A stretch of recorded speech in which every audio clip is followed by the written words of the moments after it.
It was just another cloudy Tuesday morning in downtown Portland, when Emily Carter stumbled upon a video that would change her life forever. She had barely slept the night before, tossing and turning under the weight of too many unanswered questions, a broken heart, and an overwhelming feeling that she was drifting through life without direction. She sat cross-legged on her small apartment couch, a lukewarm coffee resting on the side table, untouched. Her phone buzzed. Another Instagram notification she didn't care to read. She unlocked it absent-mindedly and opened YouTube, seeking distraction. Without typing anything in the search bar, she simply scrolled through the homepage. That's when she saw it. The thumbnail showed a sunrise behind a mountain, with white letters overlaid that read, "This video will come to you at the right time." For a moment she hesitated. The title felt oddly personal, as if someone somewhere knew exactly what she needed right now. Emily clicked on it. The screen faded to black, then slowly opened to soft piano music and a narrator's calm, steady voice.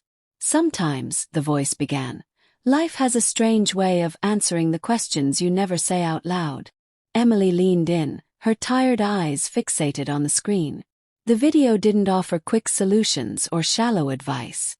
Instead, it unfolded like a friend's gentle hand on her shoulder.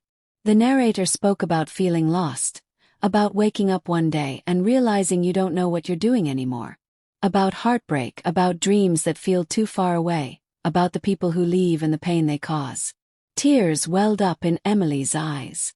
Just 2 weeks ago, her world had collapsed. Her fiancé, Brian, whom she had loved deeply for the last 4 years, ended their engagement out of the blue. He said he needed space, and that he didn't think he was ready for marriage. The words had come like a gut punch. Emily had built her entire future around him. The house they were about to close on, the wedding dress hanging in her closet, the guest list saved in her notes app. She was devastated, plus angry, and worst of all, confused. Everyone kept telling her to move on, to be strong. But nobody really understood how much she had poured into that relationship. How she had sacrificed her own dreams to support Brian's startup, how she had slowly stopped painting, something she once loved, because there was always something more practical to do. The video continued, shifting from stories of despair to messages of hope. "Rock bottom is not the end," the narrator said. "It's often the beginning of something new. If you're hearing this, you're not here by accident." It was as if the video had been made just for her. She watched the entire 10-minute clip without looking away once. When it ended, she just sat there still. Her heart felt lighter somehow, as if someone had finally seen her pain and said, "You're going to be okay." She replayed it. By noon, Emily was out of her pajamas. She opened her old sketchbook for the first time in months. Her fingers were rusty, and the lines weren't as fluid as they used to be. But she sketched anyway. A girl standing alone in the rain, her umbrella blown away, but a small smile on her face. The following day, she painted again. For weeks, Emily kept watching that video whenever she felt down. And something strange began happening. Each time she rewatched it, she noticed a different message, a different phrase that stuck with her like a seed in her heart, quietly growing. One day it was, "You don't need all the answers right now." Another day, "Forgiveness doesn't mean they were right, it means you're freeing yourself." And another, "You are allowed to start over. In fact, sometimes you must." Inspired, Emily began journaling, then blogging. She started posting her paintings online again.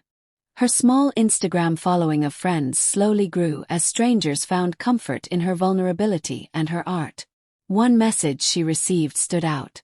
It read, "I've been following you for a few weeks, and I just want to say your words helped me through a really dark moment.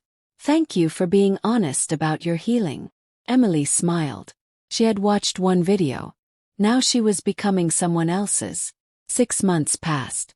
The pain of losing Brian was still there, but it no longer defined her. She had learned to live with the space he left behind, not as a void, but as an open field where she could plant something new. She had even gone on a couple of coffee dates. Nothing serious, but it felt good to be seen again. One evening, as autumn leaves fluttered outside her window, Emily sat down to film her own video. She didn't script it. She didn't plan every word. She simply turned on her camera and said, If you found this video, I want to believe it's because you were meant to. Maybe you're hurting, maybe you feel invisible, maybe everything feels too heavy right now. I know that place. I've lived there. But I also know you won't be there forever. She spoke from the heart. About grief, growth, and most of all about the importance of holding on. She titled it, "This video will come to you at the right time." And then she uploaded it. Weeks later, she received hundreds of comments. People from all walks of life saying, "I needed this." Or, "How did you know what I was going through?" A woman in Texas said she had watched it the night she almost gave up on her dreams of going back to school. A man from Canada said it helped him face a breakup with more grace than bitterness. A teenager said it made her feel less alone. Emily cried reading those comments. She remembered sitting on her couch all those months ago, broken, and now she was part of a beautiful cycle. Healing herself and helping others heal too. Life kept moving forward. Emily's art was picked up by a small gallery in Seattle. She did a podcast interview about emotional recovery through creativity. She launched a side project, creating short affirmation videos for people navigating difficult times. But the most meaningful thing to her was still that one video. Not just the one she made, but the one she watched that fateful Tuesday morning. Because without that video, she might not have picked up a brush again. Might not have believed her story still mattered. Years later, long after she had fully moved on and even found love again, a gentle-hearted teacher named Daniel who admired her courage more than anything else, Emily would still get messages about that video. People continued to find it when they needed it most. And every time she saw a new comment, she'd smile softly and whisper, "Right on time." 'Cause that's how life is sometimes. The right message, the right reminder, the right encouragement. It all arrives not when we demand it, but when we're truly ready to hear it. And that's what the universe did for Emily. Maybe that's what it's doing for you too. Because this video, this story, didn't reach you by accident. Came to you at the right time.